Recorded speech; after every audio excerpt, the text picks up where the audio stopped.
এই মুহূর্তে mother of terror Sheikh Hasina ভারতে বসে তিনি জনসভায় বক্তব্য দেওয়ার প্রস্তুতি নিচ্ছেন এবং সেটি আমাদের জন্য লজ্জার।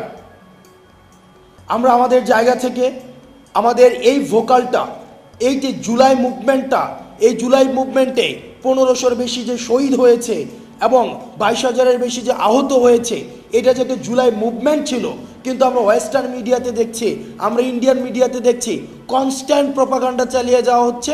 এটাকে বলা হচ্ছে rise of fundamentalism and just a political upheaval. আমরা আমাদের জায়গা থেকে এই জিনিসটাকে প্রতিষ্ঠিত করতে হবে।